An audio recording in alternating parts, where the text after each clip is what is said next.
édition du journal. À la une de l'actualité, le 18e sommet des chefs d'État et de gouvernement des pays membres de l'Organisation internationale de la francophonie va s'ouvrir dans quelques heures à la tête d'une forte délégation. Le Premier ministre représentant du chef de l'État est arrivé à Djerba ce vendredi. Et puis situation sécuritaire dans l'est de la RDC. Plus de 10 pays signataires de l'accord cadre d'Addis Abeba exigent le retrait sans condition des rebelles du M23 et la cessation des hostilités. C'était au cours de la 32e réunion du comité d'appui technique de l'accord cadre d'Addis Abeba qui s'est tenu à Nairobi au Kenya. Enfin, elle se compte par centaines de milliers. Les jeunes de la province de l'Ituri ont accepté de gonfler les rangs des FARDC pour combattre les forces du mal. Un échantillon des nouvelles recrues a quitté ce vendredi la ville de Bunia pour le centre de formation militaire de Kisangani. Vous le suivrez dans ce journal. Voilà tout pour les sommaires. Mesdames, Messieurs, bonsoir et bienvenue aux 20h. 5 nouveaux ambassadeurs ont présenté leur lettre de créance au président de la République, Félix Tshisekedi. Il s'agit des ambassadeurs extraordinaires et plénipotentiaires de la République d'Algérie, du Malawi, d'Irlande, de l'État d'Israël et de la République du Mali. Fanny Kikoufi et Fiston Matondo pour ce reportage. Comme le veut la tradition diplomatique, le détachement d'honneur de la garde républicaine était bien rangé devant le palais présidentiel pour rendre les honneurs aux 5 ambassadeurs extraordinaires et plénipotentiaires venus présenter leur lettre de créance au chef de l'État, Félix Antoine Tshisekedi Tshilombo. Premier à passer devant la haie d'honneur, l'ambassadeur Mohamed Yaziz Bouzid, âgé de 57 ans et diplômé en sciences politiques, l'ambassadeur d'Algérie aura sa résidence à Kinshasa. Le Malawi sera représenté par l'ambassadeur Margaret Constance Kamoto en République démocratique du Congo. Chargée de redynamiser les relations entre Kinshasa et Lilongwe, Madame Kamoto aura sa résidence à Luanda. L'Irlande entend aussi établir une relation bilatérale solide avec le pays de Félix Antoine Tshisekedi Tshilombo. Voilà pourquoi ce pays sera désormais représenté en RDC par l'ambassadeur Mary O'Neill. La diplomate irlandaise aura sa résidence à Dar es Salaam en Tanzanie. En recevant les lettres de créance de l'ambassadeur Shimon Salomon, le président Félix Antoine Tshisekedi Tshilombo vient sceller l'excellence des relations entre la République démocratique du Congo et l'État d'Israël. Le nouvel ambassadeur extraordinaire et plénipotentiaire de l'État d'Israël en République démocratique du Congo va résider à Luanda. Enfin, entre Kinshasa et Bamako, les relations sont au beau fixe. Monsieur Aguibo Diallo a présenté ses lettres de créance en qualité d'ambassadeur extraordinaire et plénipotentiaire du Mali en République démocratique du Congo. Il sera basé à Brazzaville.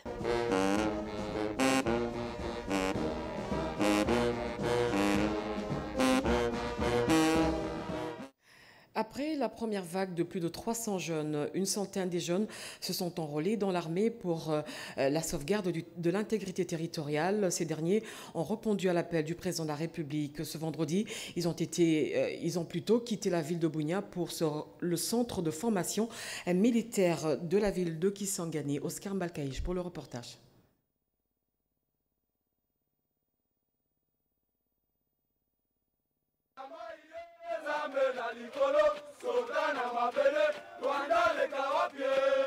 L'engouement est total dans la province de l'Ituri. Les jeunes filles et garçons sont prêts à affronter les M23. En réponse à l'appel lancé par le chef de l'État Félix Antoine Tshisekedi pour la mobilisation générale, des centaines de jeunes se sont enrôlés dans l'armée avec comme leitmotiv la défense de la patrie menacée par l'agression rwandaise par le M23. Le moral est au zénith pour ce jeune volontaire. Nous sommes déterminés à nous battre pour défendre notre pays contre les rebelles. qui nous agressent.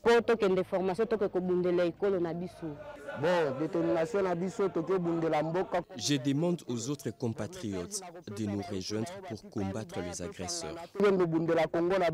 Ces nouvelles recrues ont pris l'avion direction les centres d'instruction de Kisangani pour une formation militaire afin d'être utiles à la nation.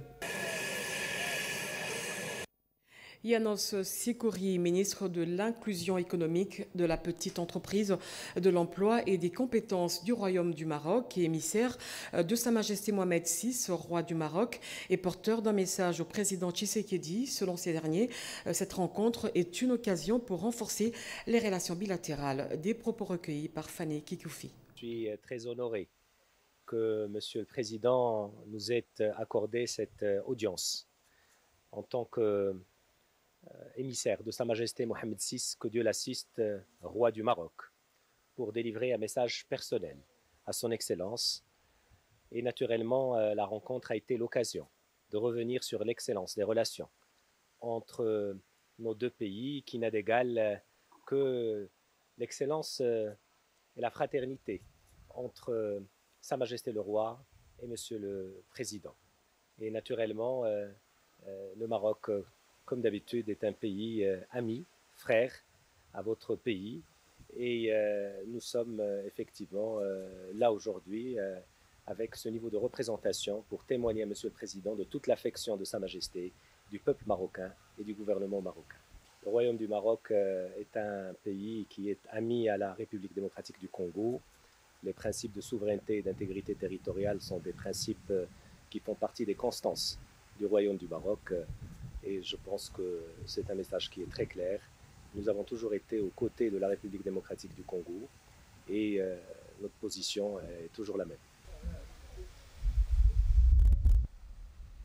Défendons la patrie, un concept que vient de lancer le ministre de la Communication et Médias. Cette campagne va consister à mobiliser la nation contre l'agression rwandaise sur le sol congolais. À travers cette campagne lancée ce vendredi, Patrick Mouyaya Katembwe dit susciter un élan de solidarité et de patriotisme et un soutien total aux forces loyalistes engagées au front. Suivez cet extrait choisi par votre rédaction. À travers cette campagne, nous allons apporter un soutien indéfectible à nos vaillants militaires qui défendent la patrie au prix de leur vie. Nous allons mobiliser les jeunes qui peuvent s'enrôler massivement dans l'armée. Nous allons susciter et exprimer la solidarité envers nos compatriotes déplacés victimes de cette guerre insensée. Nous allons travailler à consolider l'unité et la cohésion nationale autour des institutions de la République et du président de la République. Et nous allons nous assurer à corps et à cri et au prix du sacrifice d'assurer la défense de l'intégrité territoriale. Ce que nous ferons dans cette campagne contribuera sûrement à donner un peu plus de morale à nos militaires au front et à renforcer la détermination de ceux qui, au front diplomatique, travaillent pour mettre fin à cette insécurité. Nous souhaitons cette fois-ci que ce soit une fin finale pour que dans cette partie du pays, nous puissions vivre finalement comme nous devons vivre dans d'autres pays, en toute paix et en toute sérénité. Nous avons déjà démontré par les passés que personne ne peut prendre un centimètre de notre territoire. Je suis sûr que grâce à votre mobilisation, nous allons nous assurer de protéger ce que nous avons de plus précieux, la mère patrie. Et puis cette bonne nouvelle pour les retournés du territoire de Djougou et Mambasa. Ils vont recevoir une assistance humanitaire. C'est le gouverneur militaire, le lieutenant-général Johnny Luboya Kachama, qui l'a dit au cours des entretiens qu'il a eus avec le représentant spécial adjoint du secrétaire général et coordonnateur humanitaire des Nations Unies, Junior Selimani. Plus de 2000 déplacés de guerre des camps de Kanya, Rushinya et Kibati en territoire de Niragongo et Don Bosco en ville de Goma vivent dans des conditions extrêmement précaires. C'est ce qui a poussé l'église méthodiste unie au Congo-Est de Monseigneur Ounda Nyembo Gabriel et ses partenaires UMCOR de leur apporter de l'assistance en vivre et en non-vivre. Cependant, comme le reconnaît le coordonnateur des urgences de cette confession religieuse, les besoins sont énormes. Cette aide constitue une goutte d'eau dans la mare, d'où l'appel aux hommes de bonne volonté pour une aide conséquente. Nous sommes débordés, il y a plein de monde et les 2000 que nous assistons aujourd'hui ne couvrent même pas 10% des déplacés que nous avons vus. Je lance un appel aux humanitaires, même aux personnes de bonne foi, de tous bords, de penser à nos frères et sœurs de l'Est. Les déplacés sont démunis et vivent dans un état sanitaire lamentable. Ils sont exposés à des diverses maladies. L'alarme est donnée par le docteur Damas Lushima, coordonnateur du département de santé de l'Église méthodiste unie. Nous sommes dans la saison pluvieuse, il n'y a pas des abris, il n'y a pas des toilettes, il n'y a pas de l'eau. Vous voyez comment est-ce qu'ils sont en train de vivre sans moustiquaires imprégnés d'insecticides. C'est-à-dire à une très moindre période, nous allons assister à plusieurs maladies à déclaration obligatoire. Les bénéficiaires de ce don se disent soulagés et espèrent à une bonne prise en charge. Vous avez sûrement compris qu'il s'agissait d'une assistance déplacée de Niragongo par l'église méthodiste et unie. Et puis sachez aussi que la Croix-Rouge vient d'initier une formation de premier secours de base des encadreurs dans les zones des conflits, surtout dans la partie est du pays, des affrontements intenses qui ont déjà fait plus de 7200 déplacés qui ont besoin des premiers secours. Et puis le président du parti visionnaire du mouvement patriotique du Congo, Paul Mulumba, appelle le peuple congolais à une mobilisation générale pour dire non à cette énième agression du Rwanda. On l'écoute sur ses propos recueillis par Oscar Mbal. Aujourd'hui, le message est l'appel à l'unité nationale. Tout ce que nous pouvons dire aujourd'hui à notre population, c'est que nous sommes un et indivisibles. L'ère n'est plus à la division ni à la haine tribale. L'ère est à la consolidation de notre unité nationale. Car les moments que nous traversons sont des moments de turbulence. Que vive la diaspora congolaise, que vive le Congo profond. L'RDC continue à être à être sur tous les fronts pour pacifier et sécuriser l'est du pays. Je l'ai dit en titre, elle a pris part à la 32e réunion du comité d'appui technique de l'accord cadre d'Addis Abeba qui s'est tenu à Nairobi au Kenya. Présent à ces assises, plus de 10 pays signataires ont condamné le M23 et exigent la cessation des hostilités ainsi que le retrait sans condition des rebelles de toutes les positions en conformité avec le communiqué final de cet accord. Jacques Mégé pour le reportage. Une réunion hautement sécuritaire pour la région de Grand Lac. C'est la 32e réunion du comité d'appui technique de l'accord cadre d'Addis Abeba, tenue à Nairobi au Kenya. L'ONU, l'Union africaine, la CIRGL et la SADC ont co-présidé cette rencontre. La quasi-totalité de pays signataires étaient représentés et la délégation de la République démocratique du Congo était conduite par les coordonnateurs adjoints du mécanisme national des suivis de l'accord cadre Patrick Mutombo Kambila, déterminé à défendre mordicus la RDC agressée par le M23 avec le soutien manifeste du Rwanda. Au cours de ces assises, Patrick Mutombo Kambila a démontré la fausseté des accusations du Rwanda contre la RDC sur le supposé discours de la haine.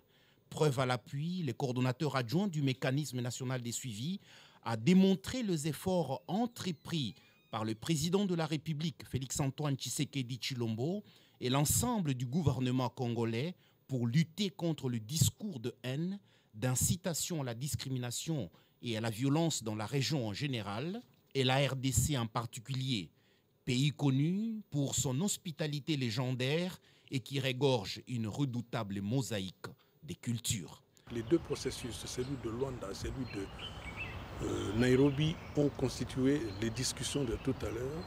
Nous saluons l'appel du président de la République aux forces vives de la nation pour que l'on puisse, derrière lui, se souder comme un seul homme afin de nous tenir en ordre de bataille pour bouter hors du territoire national les terroristes du M23 qui ne cessent d'être instrumentalisés par le Rwanda.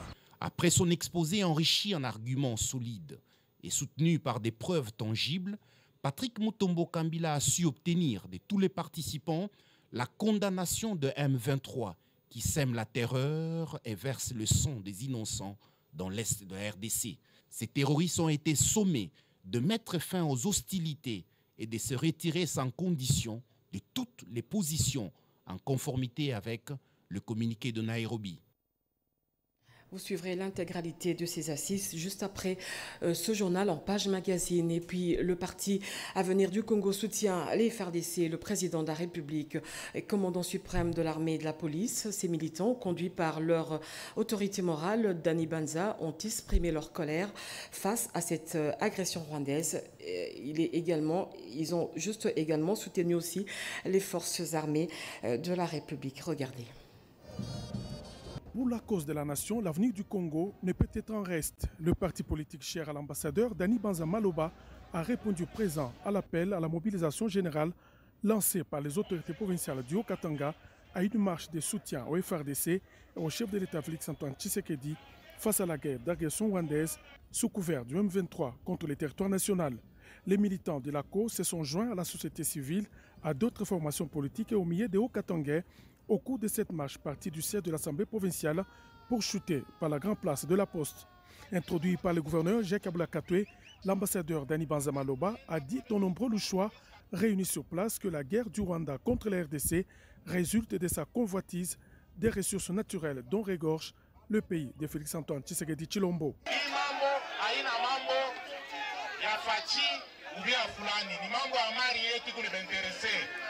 Hata leo tunaenda Kasangiri, tunamfufua kiunga kumwanza, tunamwenda president de la republique, mambo ya bavaza yetu haitaisha.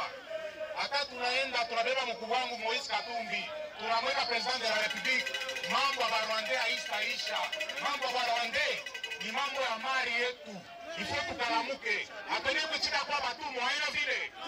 Kama tulebachaba na beba Goma, mukini ya pili ile na iko na maminere apre Goma ni Shikatanga. Mukalamuke.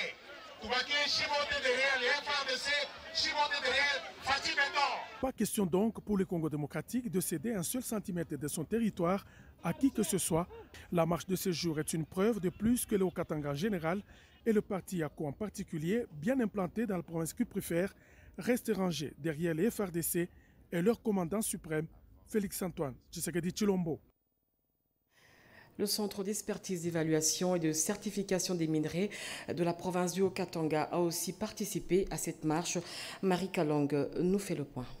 Les agents du Centre d'expertise, d'évaluation et de certification de la direction provinciale du Haut-Katanga ont pris part active à la marche de soutien au FARDC face à l'agression rwandaise à l'est du pays, laquelle est organisée par le gouvernement provincial du Haut-Katanga. Cette structure étatique que dirige le directeur général Freddy Mwamba soutient les FARDC et le chef suprême des forces armées congolaises en souhaitant la pacification de la partie est de la République démocratique du Congo. Revêtus du sens élevé du patriotisme, les agents du CEC au Katanga condamnent l'agression rwandaise et soutiennent les vaillants militaires des forces armées congolaises. Le Congo doit rester indivisible. Et lorsque nous avons une partie du pays, rien qu'un centimètre carré qui est menacé, je vois très mal qu'un Congolais reste indifférent. Que les FARDC sachent que le CEC dans son ensemble, avec son DG, reconfirmé dans ses actions, le CEC est derrière et tous les CEC derrière les FARDC. Le CEC au Katanga a démontré par cette marche de soutien son amour à la patrie. À la Chambre basse du Parlement, la proposition de loi visant la promotion des défenseurs des droits des humains vient d'être déclarée recevable à la plénière de la Chambre basse du Parlement. La Commission des droits de l'homme dispose de 5 jours pour enrichissement des textes. Sylvie Mwembo et Bernard Baudot pour le reportage. Le contexte dans lequel travaillent les défenseurs des droits de l'homme en République démocratique du Congo nécessite l'adoption d'une loi relative à sa protection. Tout justement, la plénière de la Chambre basse du Parlement, conduite par le président Christophe Mbosoko Diapwanga, vient d'entamer le débat général sur la proposition de loi relative à la protection et à la responsabilité des défenseurs des droits de l'homme en RDC. Au cours de l'économie générale du texte, le député national Jean-Paul Seyi Yobé Bigira, initiateur de la dite proposition de loi, a rappelé qu'en 2011, le Parlement n'avait pas adopté définitivement cette initiative de loi. En mars 2017, le Sénat avait envoyé les textes à la commission politique, administrative et juridique qui n'a pas abouti. Cette proposition de loi sur la protection des droits des défenseurs des droits de l'homme vise tous ceux qui, d'une manière ou d'une autre, participent à la promotion, à la protection et à la défense des droits de l'homme et des libertés fondamentales telles que proclamées par les conventions internationales et les lois du pays. Rencontrant les préoccupations du 22 intervenants, l'auteur de la proposition de loi, le député national Jean-Paul Seyobé, a tenu compte de toutes les observations soulevées car son souci est de voir l'État congolais contrôler cet espace de droits de l'homme. La commission droits de l'homme dispose de 5 jours pour enrichissement du texte. À la tête d'une forte délégation, le Premier ministre est arrivé ce vendredi à Djerba. Jean-Michel Samaloukonde est allé représenter le président de la République au 18e sommet des chefs d'État et de gouvernement qui se tient à Djerba en Tunisie. Ces assises de 2 jours est placée sous le thème « La connectivité dans la diversité du numérique, vecteur de développement et de solidarité dans l'espace francophone ». Pati Tondouangou pour ce reportage. Le 18e sommet de la francophonie réuni ces 18 et 19 novembre 2022 à Djerba, en Tunisie, les chefs d'État et de gouvernement de l'espace francophone. Le Premier ministre Jean-Michel Samaloukonde Kyenge est arrivé ce vendredi 18 novembre 2022 à Djerba pour représenter les chefs de l'État Félix Antoine Tshisekedi Tshilombo à ces assises qui se tiennent tous les 2 ans. Et cette année, l'accent est mis sur la connectivité et les numériques comme vecteur de développement et de solidarité dans l'espace francophone. Accueilli au pied de l'avion par les ministres tunisiens du tourisme, les chefs de l'exécutif national, a dans sa suite le ministre de la communication et médias Patrick Mouyaya, du numérique Eberhard Kolongele et de l'intégration régionale Didier Manzenga Mukanzo. La République démocratique du Congo, c'est parmi les grands pays du monde francophone. Et avec l'acceptation de l'organisation du 9e G de la francophonie à Kinshasa, il est important que le chef du gouvernement vienne ici à Djerba représenter son Excellence Félix Antoine Tshisekedi Tshilombo pour aussi faire état d'avancement du 9e G de la francophonie et parler aussi de la situation sécuritaire de notre pays, notamment à l'est de la République démocratique du Congo, avec l'agression du Rwanda soutenant le M23. Pour ces assises de Tunisie, 88 chefs d'État et de gouvernement de l'OIF sont attendus. Contribuer à la croissance d'un bébé prématuré dans des bonnes conditions, un défi à relever tous les jours. À cette occasion, le monde célèbre chaque 17 novembre la journée mondiale de la prématurité ici à Kinshasa. Cette journée a été marquée aux cliniques universitaires par la célébration de l'émérita du professeur Bruno Paul Tadi, père et pionnier de la néonatologie. Patrice Ungo pour ce reportage. 15 millions d'enfants naissent prématurément dans le monde chaque année. La survie de ces nouveau-nés ne dépend que d'une meilleure prise en charge médicale d'abord et dans la société par la suite. Et dans les soucis de l'amélioration, de la prévention de la prématurité et de sa prise en charge, la journée du 17 novembre a été instituée dans le monde pour parler des naissances prématurées et pour recueillir des fonds nécessaires pour un suivi adéquat. Aux cliniques universitaires de Kinshasa, les médecins venus de partout ont à l'occasion partagé leur expérience à la matière. On pouvait retenir l'exposé des professeurs Vicky Lokomba et Kalinga qui sont revenus successivement sur l'importance des consultations prénatales dans les milieux hospitaliers pour réduire les risques de morbimortalité néonatale. Dans cette lutte pour la survie des enfants prématurés en République démocratique du Congo, on peut retenir les noms du professeur docteur Paul Bruno Tadi Mouyala, qui a consacré 53 ans de sa vie professionnelle au service de néonatologie. Son éméritat a été célébré en ce jour par les départements de pédiatrie des cliniques universitaires de Kinshasa, qui dirige le professeur docteur René Ngioulou.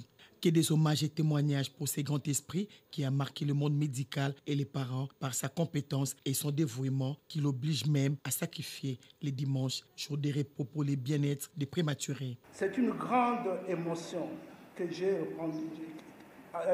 eue en répondant à l'invitation de mon service pour le méritat.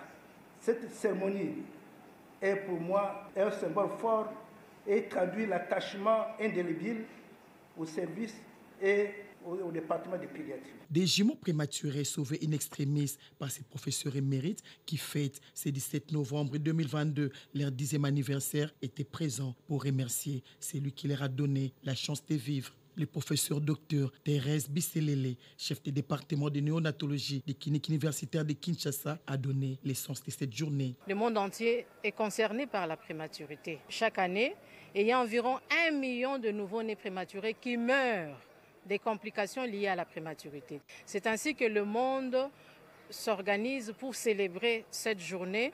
C'est pour sensibiliser ceux qui prennent en charge la mère et surtout la femme enceinte, mais aussi ceux qui prennent en charge le nouveau-né prématuré lui-même. L'expérience et la biographie du professeur Bruno Tadi, coulées sous forme d'ouvrage, sont aujourd'hui disponibles au département de pédiatrie des cliniques universitaires de Kinshasa. Ouverture de la session de formation des médecins syndicalistes du SINAMED. Durant 2 jours, les défenseurs de principes légaux vont renforcer leurs capacités sur les mécanismes de gestion syndicale. Rodé Panda. Ouverture ce vendredi 18 novembre 2022 de la session de formation de renforcement des capacités de médecins section Kinshasa. Ces médecins membres du SINAMED, syndicat national des médecins de la ville-province Kinshasa, de retour sur les bancs d'apprentissage continu pour la gestion de l'action syndicale. En dépit du contexte mitigé à cause de la grève qui perdure, les défenseurs des principes légaux pour l'amélioration des conditions socio-professionnelles des hommes de blouse blanche ont jugé utile la mise à niveau de leurs représentants. Le docteur Patrick Boloko, secrétaire général exécutif provincial du SINAMED de Kinshasa, donne les contenus à exploiter. Ainsi, cette matière syndicale programmée pour 2 jours abordera le syndicalisme, l'historique, son évolution, ses particularités. Pour la ministre provinciale de la ville de Kinshasa en charge de la santé et affaires sociales, Lisa Nembalemba a salué la collaboration avec les médecins. Voudrais-je m'acquitter d'un agréable devoir, celui de rendre mes hommages mérités au premier citoyen de la ville de Kinshasa, je cite Jean-Tiningo Bilambaka. Je reconnais les conditions parfois très difficiles que vous rencontrez dans l'exercice. Je suis fière de la collaboration qui règne entre le SINAMED et le ministère provincial de la Santé, Hygiène et Prévention que je gère. En attendant les résolutions et la leçon essentielle à retenir sur l'action syndicale, tous les participants sont engagés pour qu'il n'y ait pas de ratés au cours de cette session. Le ministre de l'Enseignement supérieur a procédé au lancement du programme Master 2 en gouvernance et management public. Ce programme est le fruit d'un partenariat entre l'Université Senghor francophone et l'École nationale de l'administration. Fiston Wavingana et Monique Mavungo. Le programme de Master 2 en gouvernance et management public constitue le premier projet résultant du partenariat entre l'Université francophone Senghor et la République démocratique du Congo par le biais de l'École nationale de l'administration. Dans son mot de bienvenue, le directeur général de l'ENA, Guillaume Bangawaki Messa, a souhaité plein succès à ce merveilleux programme qui pourra contribuer de manière significative au renforcement des capacités opérationnelles des cadres et agents œuvrant au sein du secteur public. Que les ressources humaines constituent le facteur de production le plus complexe et le plus précieux dans toute organisation, aussi bien publique que privée. C'est à ce titre que la modernisation de l'administration publique implique la mobilisation des ressources humaines de qualité, la formation ainsi que le renforcement de leurs capacités opérationnelles. Le nouveau master de l'Université Senghor fait l'objet d'une attente exigeante. Elle marque la concrétisation d'un partenariat qui s'est engagé entre l'ENA et cette université, a signifié le recteur de l'Université Senghor qui a intervenu par visioconférence. Le ministre de l'Enseignement supérieur et universitaire Moïndo Nzangi, qui a lancé ce programme, a appelé les auditeurs à beaucoup plus d'assiduité pour être à la hauteur et de saisir cette opportunité qui leur est offerte de suivre ce programme accepté par tous. Au nom du vice-premier ministre, ministre de la fonction publique empêché, Lady Okaba de la fonction publique a salué ce partenariat qui va sans nul doute contribuer au renforcement des capacités des cadres qui seront outillés pour mieux servir la patrie. Le corps de l'élite scientifique était en matinée scientifique consacrée sur les inondations de la ville de Kinshasa. Le directeur de cabinet adjoint au ministère des Infrastructures était aussi dans l'assistance Alain Bikaï pour le reportage.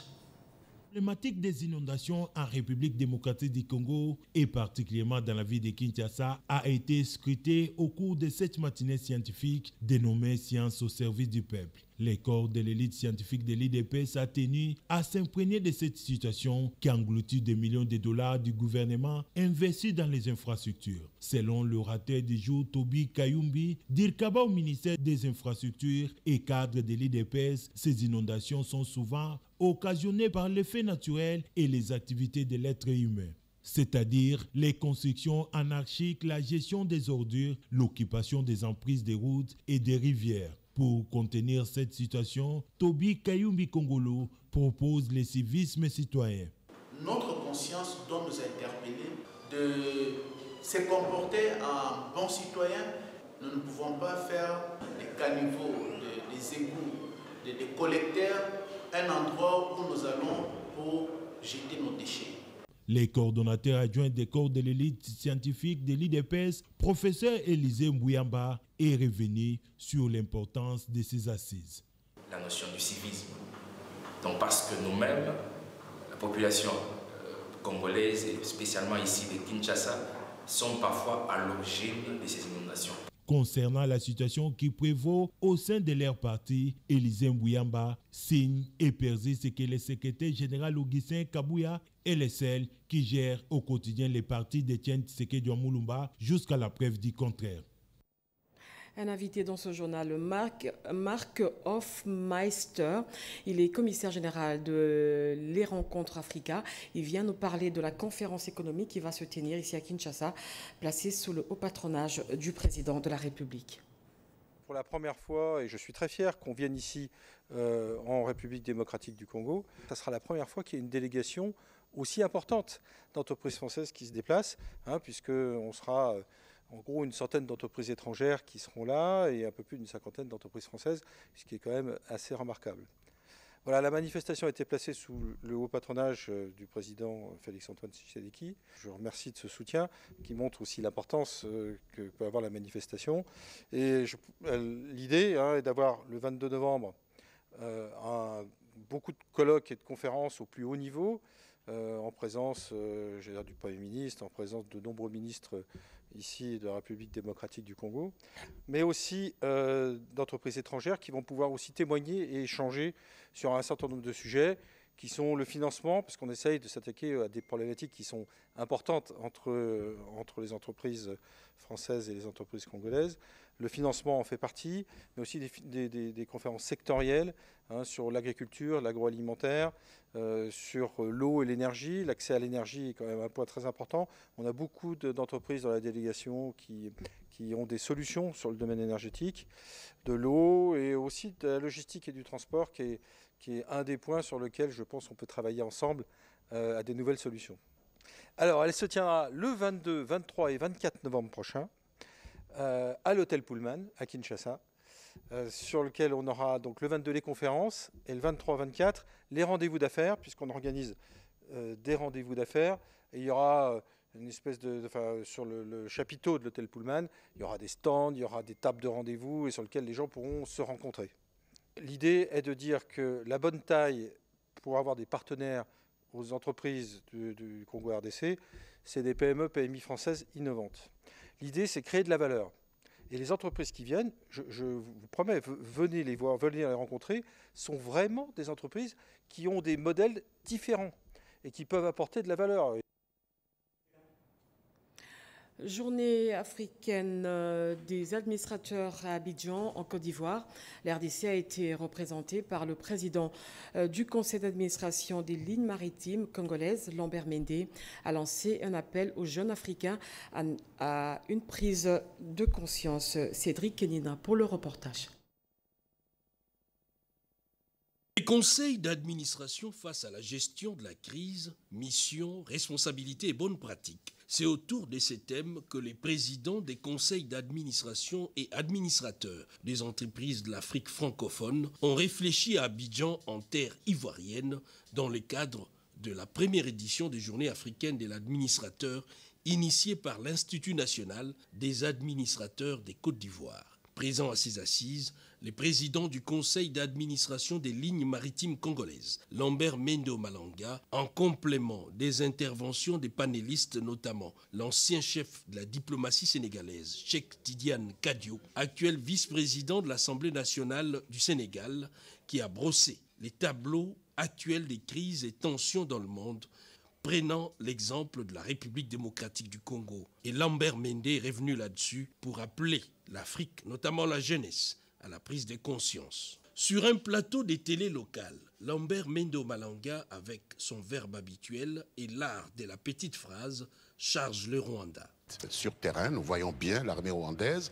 Il y a eu des experts des Nations Unies qui ont confirmé qu'il y avait des Rwandais qui se cachaient derrière l'appellation M23, mais qui démontrent en même temps que le Rwanda doit faire attention parce que s'il se croit fort, mal peut lui advenir. La RDC prête à vivre en communion avec ses voisins à travers une relation fondée sur le respect mutuel, a-t-il conclu. Et puis ce reportage réalisé par Emmanuela Commissaire sur le décès de l'ancien porte-parole du chef de l'État, Tarsis Mwemba Yamba. Regardez. Capturé flotte depuis quelques jours à l'entrée de l'agence congolaise de presse ACP. L'image renvoie à une icône virtuellement encore présente dans la mémoire collective Tarsis Kasongo Mwemba Yamba. Pour les agents et cadres de cet établissement public, encore sous le choc, c'est une immense perte. Une registre de condoléances a été ouverte dans cette agence de presse pour des hommages à celui qui fut président du conseil d'administration de l'ACP jusqu'au moment de sa mort. L'un de ses plus proches collaborateurs et administrateurs de l'ACP, Ali Kalonga, a exprimé sa douleur avec des mots en présence de quelques agents et cadres. Tarsis était un ami avec lequel on a noué des relations depuis de longues dates. Je me souviens encore de sa première phrase le soir même de notre nomination. J'ai encore ces 4 mots qui résonnent dans ma tête. Il m'a dit « Ali, on est ensemble. Tarsis nous a quittés. Mais nous allons garder les flambeaux pour continuer ensemble ce qu'on avait prévu. » Bon, les personnes de l'ACP, je leur demande de redoubler d'efforts, d'être courageux, et nous devons faire de sorte que les flambeaux de l'ACP soient toujours devant. L'administrateur Ali Kalonga a échangé par la suite avec le directeur général adjoint pour la bonne organisation des obsèques de l'un de leurs. L'ACP garde de meilleurs souvenirs de celui qui n'aura jamais eu le temps de réaliser ses ambitions sur ce prestigieux organe du pays. Voilà, vous suivrez après ce journal une page magazine consacrée sur la célébration de l'Afrique qui commémore la journée de statistiques. Le thème retenu pour cette année est de renforcer le système des données en modernisation et de production et l'utilisation des statistiques agricoles. C'est le vice-ministre au plan, Crispin Badou, qui a représenté la République démocratique du Congo. Nous clôturons ce journal avec ce communiqué. La Société nationale d'électricité, département de distribution de Kinshasa, DDK, informe son aimable clientèle que suite aux travaux prévus au poste haute tension de Funa, la fourniture de l'énergie électrique sera interrompue ce samedi 19 novembre 2022 de 8h à 18h dans certains quartiers des communes ci-après. Gombe, Limete, Kasavubu, Lingwala, Kalamu, Ngiringiri, Mbumbu, Massina, Lemba, Ngaba, Makala, Barumbu et Kinshasa. Toutefois, le rétablissement de l'électricité l'électricité pourra intervenir aussitôt que les travaux prendront fin. Pour toute information utile, nos centres de vente et de services ainsi que le call center 177 188 sont à la disposition de la clientèle. La SNEL présente ses excuses pour ce désagrément. Merci de suivre ce journal. Serge Mata revient à 23h. Je reviens demain pour une autre édition d'information. D'ici là, portez-vous bien. Au revoir.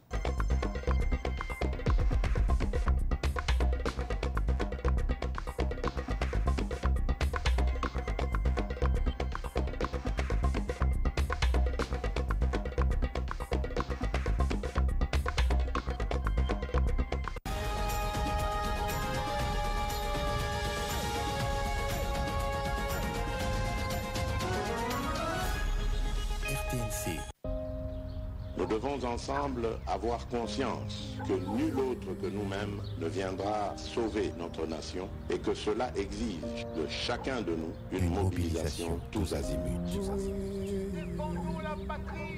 Peuple congolais, il est temps de nous lever, de nous serrer les coudes et d'agir pour défendre notre patrie, notre intégrité territoriale et l'intangibilité de nos frontières. La République démocratique du Congo est victime d'une nouvelle agression rwandaise et des actes criminels et terroristes du M23. Ils ont juré de compromettre l'élan de notre progrès, nous diviser et perpétuer le pillage de nos ressources naturelles. Le sang a trop coulé, de vies sont fauchées, notre faune, patrimoine mondial, est détruite. La situation humanitaire est alarmante. Nous avons un devoir sacré de résistance patriotique et populaire. Pour cette cause nationale, mobilisons-nous. Au-delà de tout clivage, y compris politique, agissons contre l'ennemi de la paix, notre cible commune. Restons vigilants. Disons non à la stigmatisation et à tout acte de violence. Exprimons toute notre solidarité aux compatriotes victimes de cette agression. Mobilisons-nous, apportant un soutien total et indéfectible à nos vaillants FARDC et à nos institutions pour rétablir la paix et la sécurité. Ensemble, défendons la patrie et gagnons cette guerre insensée du M23, appuyée par l'armée rwandaise. Batela Ekolo, Bendele Koyate.